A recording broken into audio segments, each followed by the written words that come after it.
Welcome to Work Life by Design. I'm your host, Mel Marsden. As a passionate entrepreneur with a desire to create places where people and business thrive, I hope to inspire you to find your place at work and in life so you can live a life by design. You'll hear stories of transformation, exploring everything from organisational psychology to brand, and identifying opportunities in your workplace and your life to inspire your human potential. So, let's get started.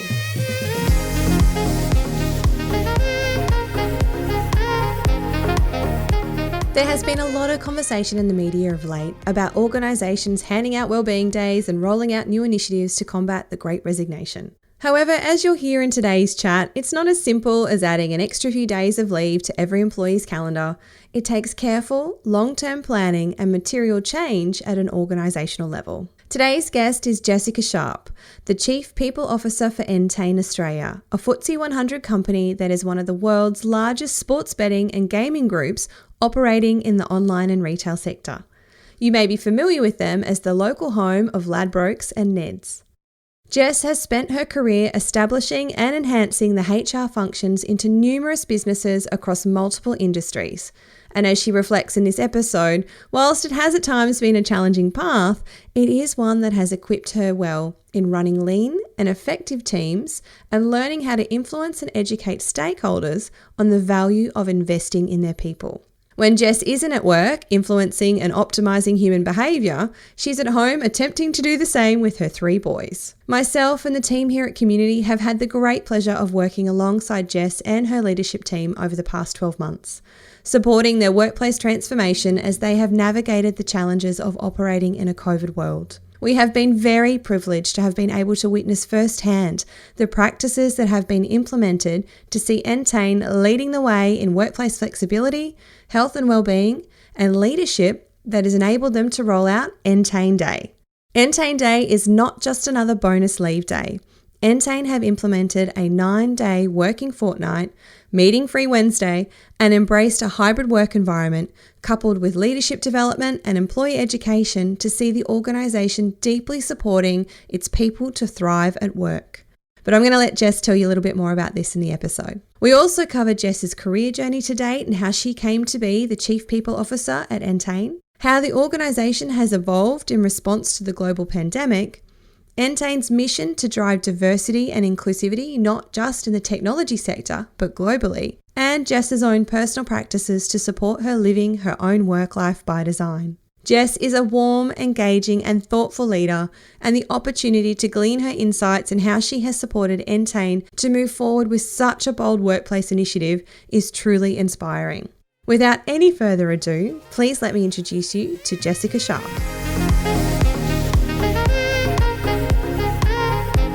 So welcome, Jess. Thanks very much for joining me. Thank you for having me. My absolute pleasure. So Jess, you are the leader of people and culture at Entain.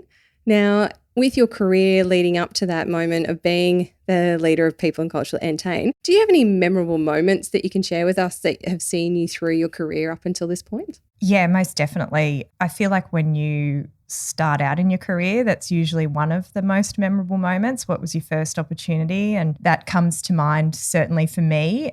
Being very young, I was lucky, one of the lucky few who always knew what they wanted to do when they grew up. So I think it was maybe around 18 or 19 getting my first opportunity in a HR role, which was actually out at one of the stevedoring businesses. So it was a bit of a baptism of fire into HR really. And I learned very quickly that industrial relations was not for me in the long term.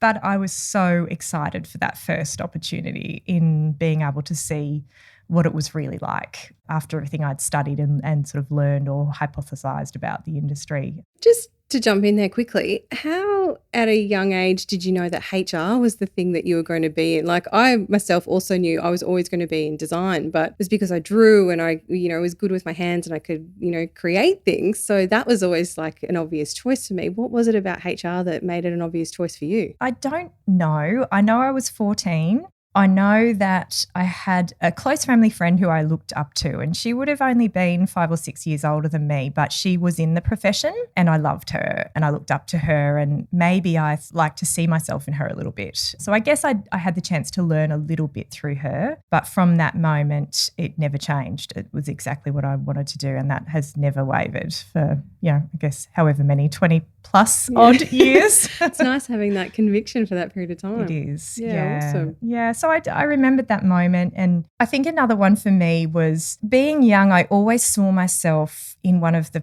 prestigious Brisbane city side buildings. And I sort of said to myself early on that I'll know I've made it once I get a job up here, when I walk out of those lift doors and I'm looking at the River City. And that happened at some point. I joined a professional services firm, and that was definitely a moment for me where I felt like I'd done it. I'd reached the pinnacle, of my career. But those moments are also the lessons that you learn, and what I learned in the years after that, being in those roles in a couple of firms I was in, and then consequently moving into other workplaces that were not, the prestigious city side firms, realising very quickly what matters in your role and what is really fulfilling. And I think I was a bit of a square peg in a round hole for a few years of my career there. Yeah, and I could imagine, going from the different industries as well, being such a culture shock internally, like where you are at Entain now, the culture of that environment being compared to some of those previous earlier career moments would be very, very different. Absolutely. And you learn about your resilience and adaptability when you are moving from context to context like that. So it's been brilliant. One of those was that I was made redundant when I was on maternity leave with my third child. And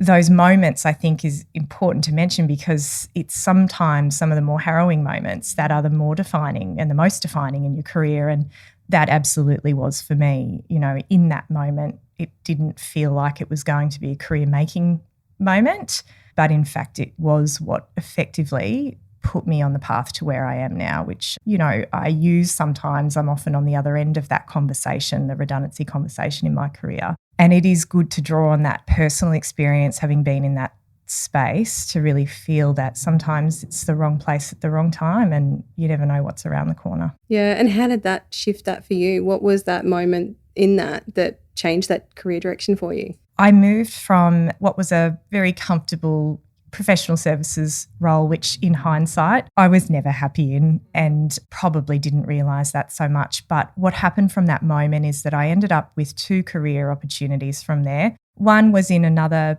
professional services, successful, well-known business that would have been quite a comfortable transition for me. I knew I could do that role quite easily.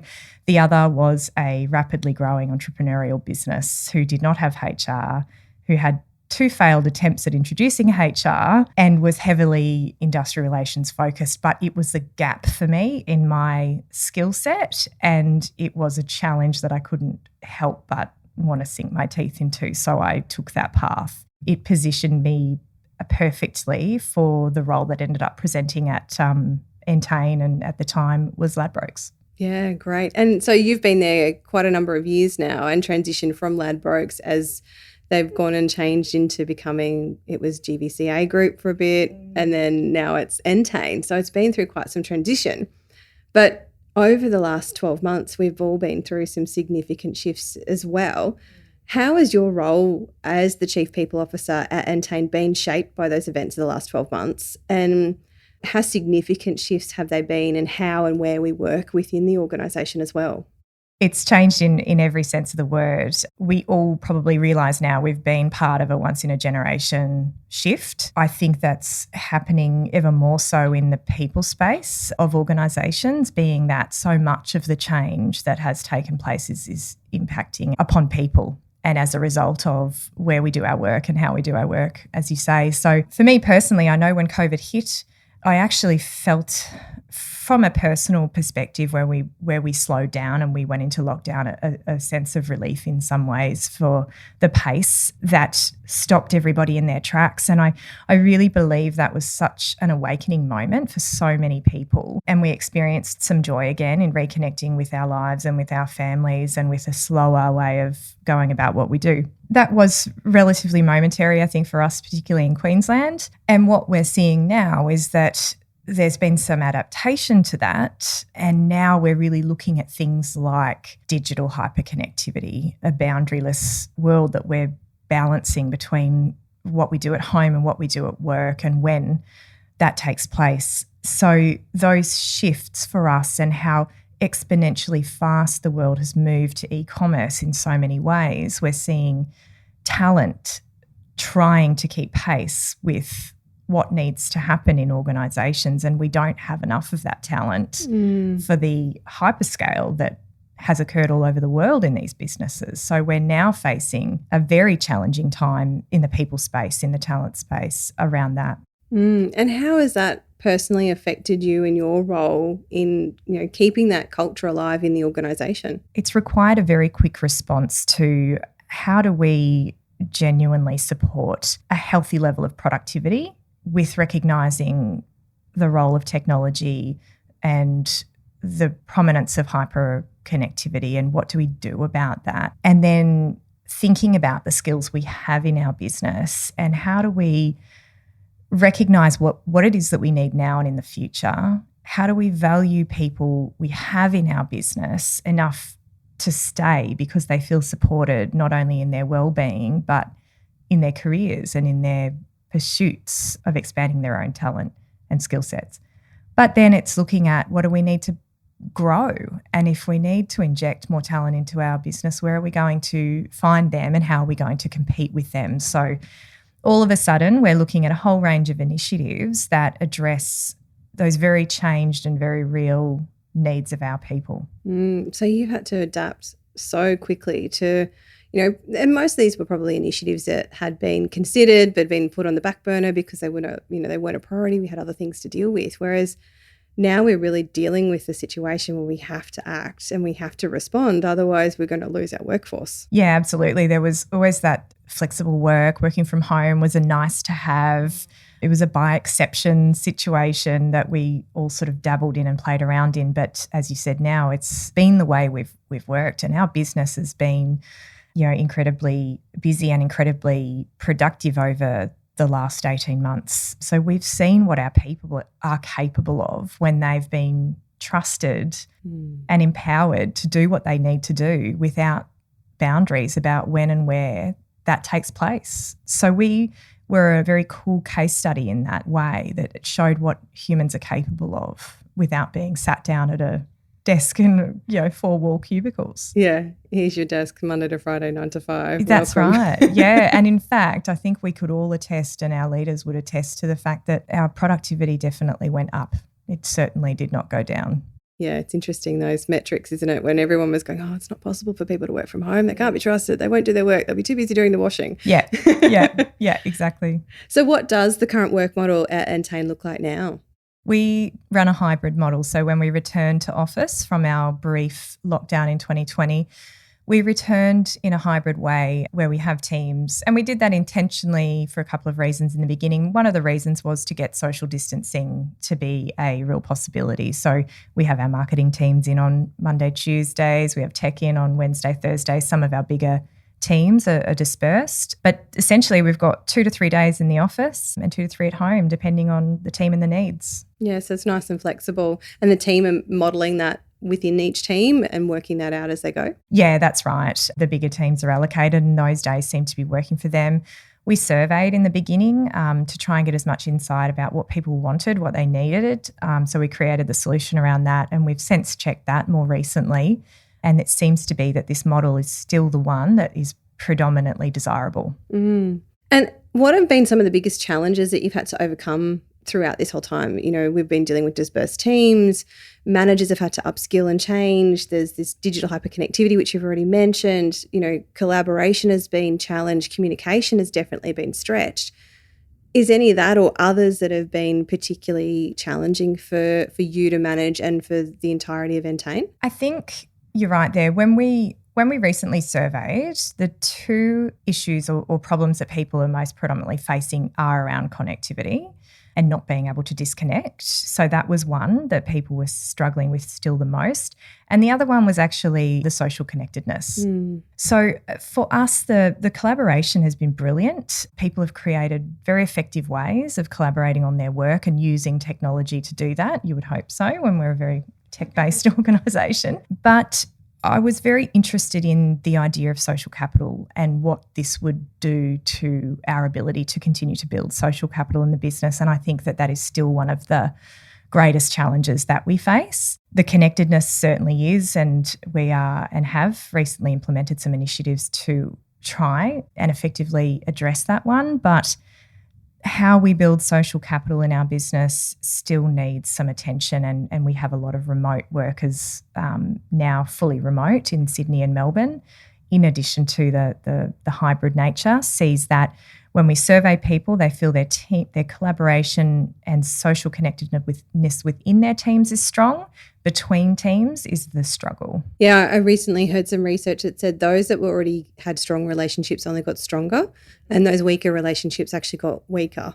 And I think that's really interesting too, because, you know, when you're within your little team and you're communicating on a regular basis, you've already built that social capital in there. But it's very difficult to build social capital when you haven't already had it established. That's right. When you're new into those teams, knowing who's who, where to find them, where to leverage your relationships to get your work done effectively, those are all those elements of social capital that I would say are definitely a challenge. And that's still a work in progress for you guys as well, Still then? a work in progress, yeah, absolutely. Never before have we collectively experienced such change on a global scale. The pandemic, whilst on one hand has challenged us in ways that previously we could have only imagined, on the other, it has opened the doors to incredible opportunity. The opportunity to redesign our work lives in a way that works for us. An opportunity to disrupt, reset, and recreate our new normal. And to help you on this journey, I am so excited to bring to you the Work-Life Lounge. This is your VIP pass to accessing some of the greatest thought leaders in our world of work. So often we are told what we need to do and why we need to do it, but we are often left wondering, but how? How do I make the changes that I need to? And that's where the Work-Life Lounge is here to support you, to guide you step by step through the how, to take back control and design your work life on your own terms. And for the next 3 months, you can have an Access All Areas VIP pass to the lounge, thank you to the sponsorship of Community. Committed to their purpose of fostering the creation of communities where people feel connected, Community is on a mission to ensure that we all emerge stronger together, that we consciously create our work lives on purpose as we head into 2022. Now, there are only 100 seats available under this incredible sponsorship, so to claim your seat in the lounge, head over to melissamarsden.com.au/work-life-lounge for more details. I can't wait to see you in the lounge. Now, let's get back to the episode. I've been listening to a lot of other podcasts over in the UK, and they've been dealing this because they've been in lockdown, pretty much since March last year. And the idea of building community builders and people in those sorts of spaces that are their sole role is to create connection between people. Is that an avenue that you guys are considering, or is that one possibility? It definitely could be. We have changed the shape of our people team to support the new ways of needing to support the business, and the employee experience piece is at the top of our agenda, and having people within that designated to really identifying the moments that matter within our employees' journey with us, the teams, how they are socially engaging. So we have that focus, and there has been some discussions of, even in technology, for example, which is our largest team, maybe they do need a designated person within their team structure that facilitates connection in a way that's meaningful to them, that doesn't necessarily need to sit in my team. Yeah, okay. So someone, within each of the teams to help facilitate that. Yeah, it's a possibility. Now, Entain have recently announced how you guys are redesigning work, and you've introduced the 9-day work week with meeting-free Wednesdays, which I think is a fantastic initiative. Can you tell us a little bit more about the thinking behind this and how you were able to see this become a reality? Yeah, this is a very proud moment, I think, for me. Firstly, for our business, that we have a CEO who is bold enough to really take this concept on board. You know, this is somebody who through his career would have questioned the idea of anybody working from home prior to COVID. And this has really challenged a lot of his thinking about what people do need to do their best work. And so firstly, being able to put a business case in front of a CEO who took this seriously from the get-go was brilliant.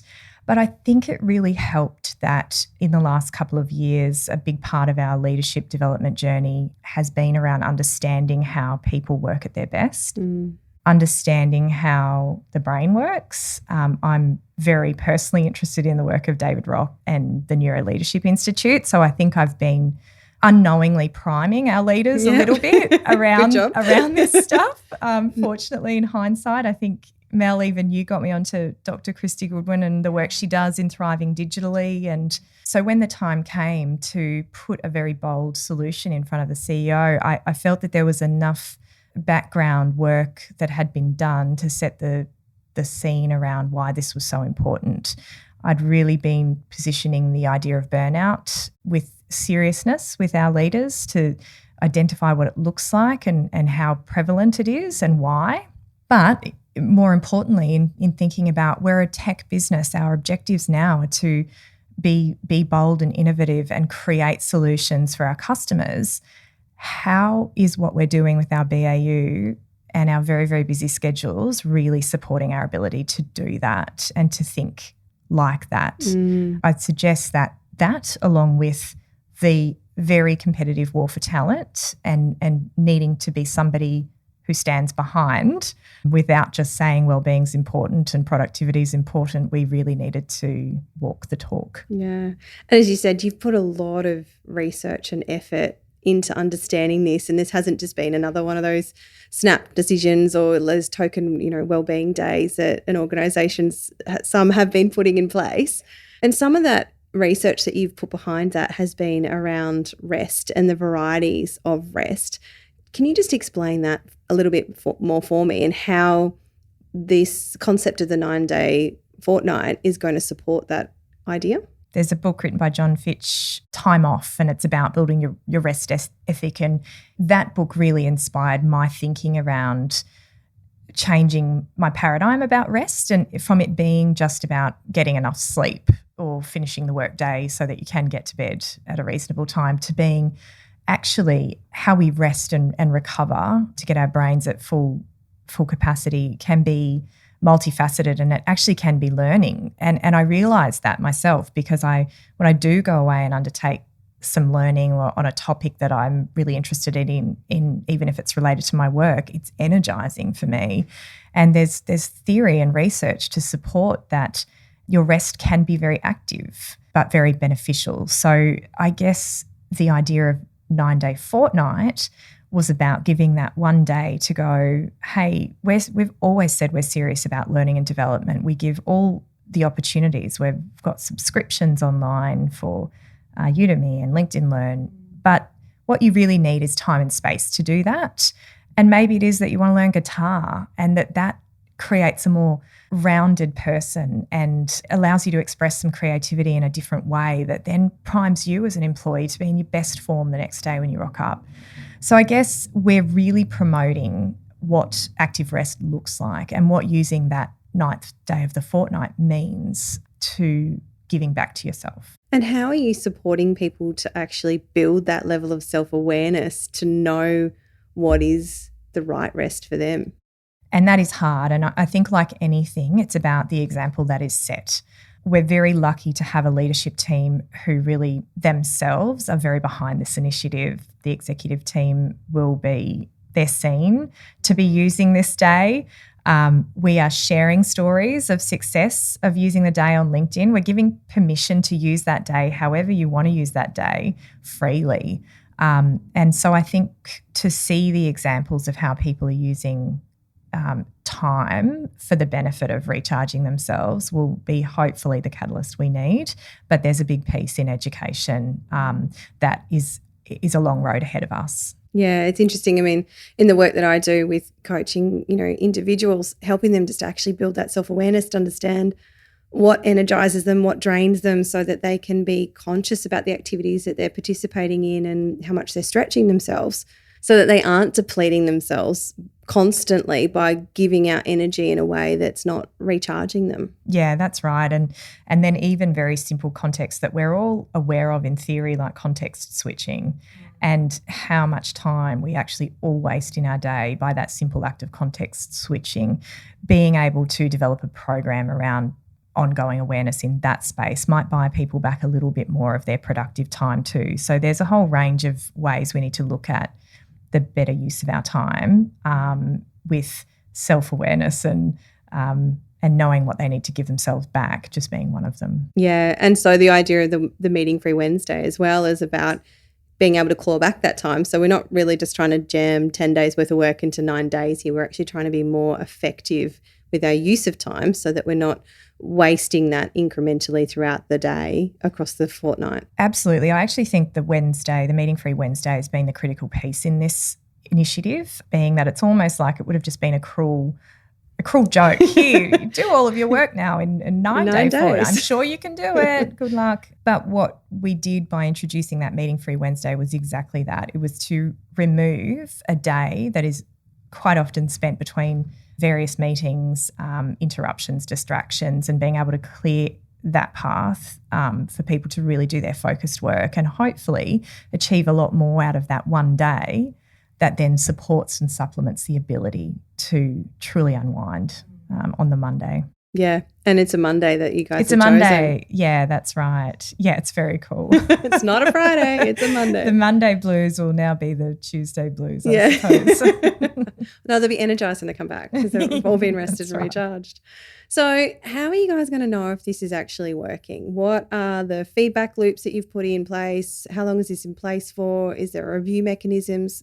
What kind of structure you put in there? It's definitely the most challenging piece. I think we have intentions around pulse checking a number of different elements just gently along the way rather than kind of big surveys at the end of the period of time. We want to ask people after their Entain days how they're feeling, what their productivity is like. There's going to be a lot that comes down to the listening sessions with leaders. We also have plans to partner with our various different department groups to help them articulate what productivity looks like in their teams.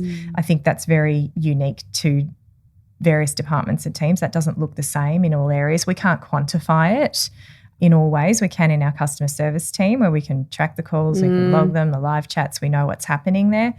But in our knowledge worker space, it's very challenging to be able to put a measure on productivity. So we want to talk about what that looks like. And we have spent a lot of time in the last 2 years really building an understanding of our methodology towards goal setting and performance reviews based on the OKR model or methodology. So we've, again, inadvertently prepared ourselves for this in some way where we've shifted our idea of performance, and our performance conversations have been centred around the goals that we set each quarter and talking to those specifically when it comes to our team. So we're already in more of an outcomes-focused performance mindset than we have been on hours sat at the desk. So that will certainly help. Yeah, so you guys have been putting the groundwork into this for a really long time. This isn't just like this, because like you said, you've got outcomes focused there already. You've been priming your leadership team for quite some time. You've been, structuring things in a way that have just all been building to this moment. And I think that shows a lot of foresight in terms of your capability as well, and bringing that to the table to be in a position to be able to implement something like this right now. And I think that's something that other organisations need to be conscious of, is if they're looking to emulate and put these sorts of systems in place, it isn't just this, Band-Aid fix. There is a lot of work that sits behind this to make it happen. There is. Thank you for saying that, Mel. I think you're right in the sense of what you were saying around we are seeing different variations being what I perceive to be quite reactively thrown out into the market at the moment, being that talent competitiveness is very high. So what I would worry about a little bit is where organisations haven't really planned to support how they're going to actually run those initiatives, what it means to take a long weekend or have wellbeing day, but how are you really changing what you do in the day-to-day within your business to support the way that the world has changed and the way that commerce has adapted, but we have not, and our brains have not adapted to the pace and the technology that now is essentially what runs our lives. Yeah, and there's a lot of that technology, which brings me on our next point, because whilst Entain are actually an entertainment company, you're predominantly, the whole business is actually all based on technology. And, a large part of your workforce, as you mentioned, is knowledge workforce, predominantly in that digital and product development and technology specialist space. And I know that one of Entain's visions for the future is to really see enhanced diversity in the industry and seeing more women in tech. Can you tell me a little bit more about this and the opportunities that you're seeing to make this a real reality for the business and more broadly? I can say when I joined the business 3 years ago, it wasn't a very inspiring site to walk into, when it came to diversity in our teams, particularly with the women in technology. But what has certainly taken place, and I think we have really leveraged off the strength of the brand of Entain globally, because there has been such a presence there and such a genuine push. And we recently appointed Yetta as CEO. So I think I'm probably going to misquote here, but I think she's maybe one of 6 women in the FTSE 100 CEOs. It's a big statement, and she's driving a very strong agenda around that globally. Now, for us locally, we've been also really pushing hard, but we have some incredibly talented senior females in our tech and product space now. We recently attended the Women in Digital Awards, and I was so proud to see the room full, and that was just a small handful. So with the examples that we now have in our team of what success can look like, and that's just one element of diversity for us. We have so many different categories of diversity that we are now very proud of in our business. The more you can see, like anything, you can't be what you can't see. And so now we are a business that has very strong examples of diversity across the board. And I think that will be a strength. We are still working, we will target university programs, and we need to continue to be very proactive in that space. And I would also suggest that isolation inclusion is the next hot topic for us. It's certainly the one that's the biggest on my mind as we navigate the changed environment. Yeah, absolutely. There's going to be some really big changes that are going to be happening around that. And like you said, that inclusivity when we're all being separated, and how do we bring that all together? Now, this whole season of the Work Life by Design podcast is around designing a work life that you love. And, from what we've discussed just today is you're very much on your way to spreading this as creating a work life you love within your whole organisation with all the initiatives that you've been implementing at Entain. But what are some of the routines and rituals that you use yourself to keep yourself centred, to keep your battery charged and yourself fueled up, and feeling like you've got that real sense of work-life balance? I know. I actually am one of those really annoying people that's always trying something new and then making everybody else very hyper aware of it wherever she goes. I've tried an experiment. I always do, and I'm constantly changing up the things that I do to find what fits. And I think that age has probably also led me down a path to where I currently have my routine, which has been the most effective I've ever felt in my life. And I'm a busy mum of 3 kids working full time, and I've never felt more centred.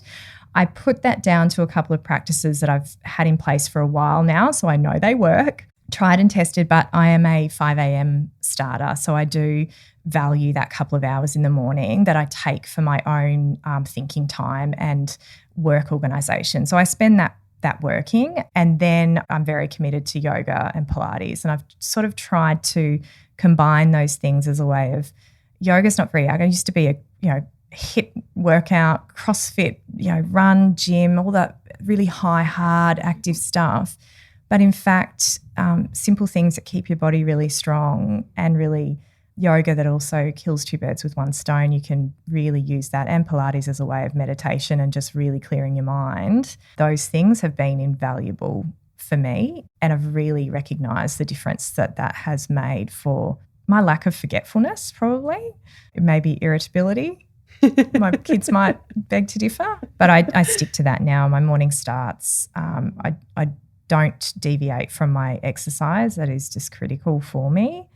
And then the moments in the evenings. My day is usually done around 4:30 when I've done all of that stuff, and I really have tried to ring fence that time to be at home to cook for my kids. That's something that really gives me joy, / it also gives me bulk anxiety trying to feed 3 sons, but it's what validates a little bit of my role right now for them. So, yeah, sticking to those things that you've carved out in each of the areas of your life that are really important. Yeah, and I like what you said too, like you try things and you test them and then change it up. Throw them out, try again. Because, our lives change and our situations change and our circumstances change. And so that means we need to be, adapting and changing with everything else that goes around it. So, getting stuck in something and just doing that again and again, I think it ends up probably being a bit more like Groundhog Day than it runs its course. Yeah.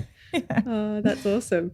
But look, thank you so much for joining me today, Jess. It's been an absolute joy to have this conversation and to see the amazing work that you and the team at Entain are doing and leading the charge on so many fronts around, creating really great workplaces for all people in that. And so I think, you should be incredibly proud of what you've been able to achieve there. Thank you, Mel. It's been a pleasure to be here and I'm looking forward to keeping on working with you. You've been doing some great stuff with us as well. So We're all looking forward to seeing the fruits of your labour. One exciting workplace coming up to help model all of this fantastic stuff that you guys have been doing. There is. So yes, thank you. My pleasure. Thank you.